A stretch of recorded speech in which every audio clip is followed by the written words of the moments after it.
Good morning. We're here today to announce 3 separate cases highlighting the ongoing threat posed by Chinese economic espionage and research theft in the United States. First, the arrest today of a Harvard University professor for lying about his participation in a Chinese foreign recruitment program. Second, this morning we have unsealed a separate indictment of a Chinese national working as a scientific researcher at Boston University who failed to mention on her visa application that she is also a lieutenant with the People's Liberation Army. Finally, this office has indicted another Chinese national for trying to smuggle vials of biological material out of the United States to China and lying about it to federal investigators. That defendant, whose entry to the United States had been sponsored by Harvard University, was a cancer researcher at a lab at the Beth Israel Deaconess Medical Center. So, this morning, the FBI arrested Dr. Charles Lieber, the chair of the Department of Chemistry and Chemical Biology at Harvard University, for making false statements regarding his involvement in China's Thousand Talents Plan and his affiliation with the Wuhan University of Technology. The complaint alleges that Dr. Lieber signed a contract with the Chinese university in Wuhan and was paid up to $50,000 per month, plus up to $158,000 in living expenses, and awarded more than $1.5 million to set up a research lab at the Chinese school and work there on researching nanotechnology. Lieber also joined China's Thousand Talents Plan, according to the complaint, a Chinese government-run program designed to entice scientists and researchers in the United States to share their research expertise with China. At the same time, Dr. Lieber was receiving U.S. grant funds from the Department of Defense and the National Institutes of Health. National Institutes of Health spends up to $39 million a year funding medical research in the United States. Those programs required Dr. Lieber to disclose if he was working with, including receiving funding from, any foreign power. When questioned, Lieber hid his involvement with the Chinese entities, including specifically disavowing any connection to China's Thousand Talents Plan.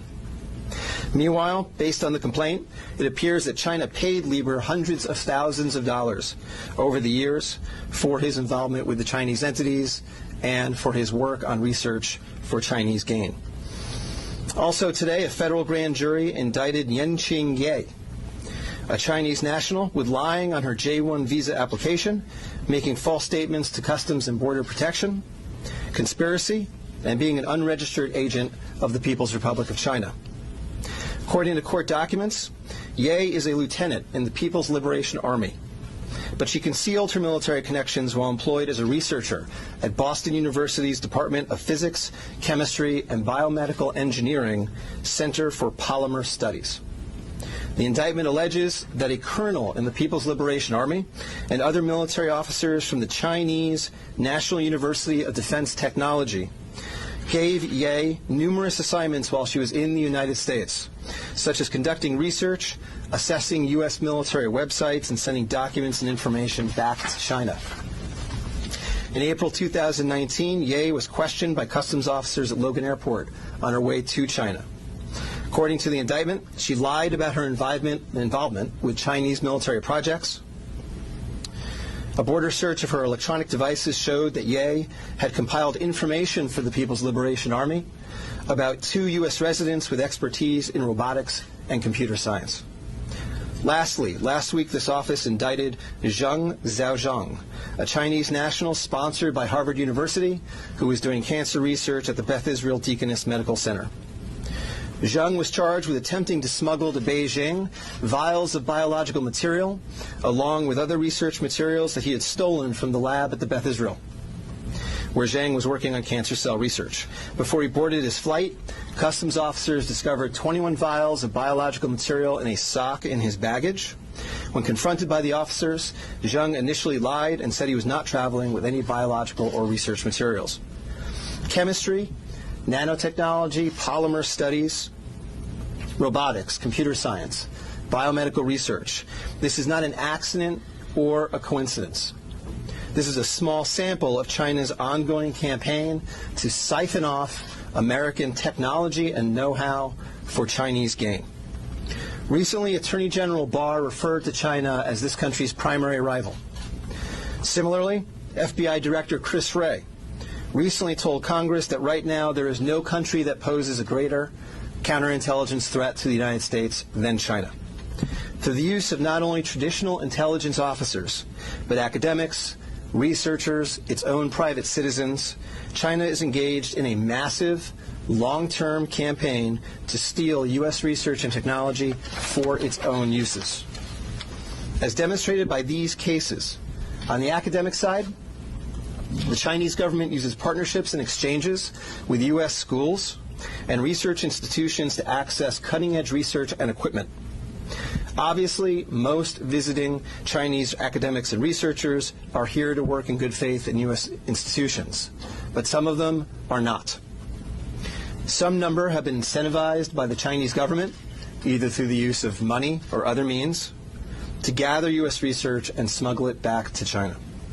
Because of the sheer scope of this threat, a year ago, the Attorney General created the China Initiative at the U.S. Department of Justice, designed to prioritize and aggressively prosecute Chinese economic espionage and theft of intellectual property. The cases we are announcing today are part of that effort.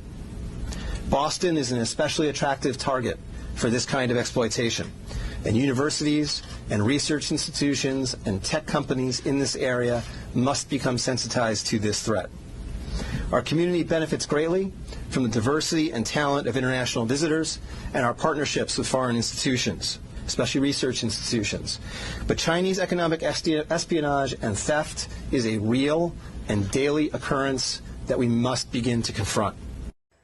As the world struggles to contain the new virus, a new speculation from the Chinese scientists who believe it may have originated at a research facility not far from the Wuhan fish market.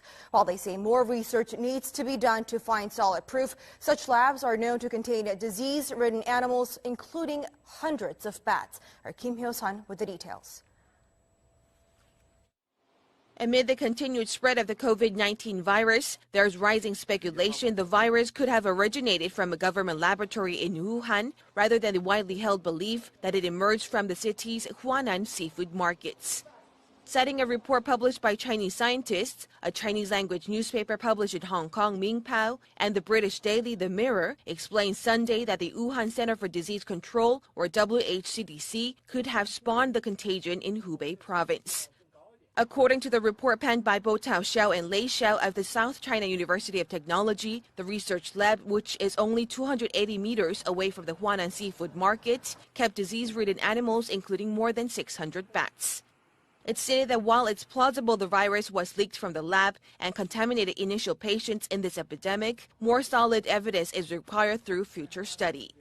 The report also raised a possibility that the Wuhan Institute of Virology could have leaked the virus while it was carrying out tests involving Chinese horseshoe bats. Against such a backdrop, an article published by the Washington Times late last month is garnering attention as it raised the possibility that the disastrous outbreak could be the accidental result of biological weapons research.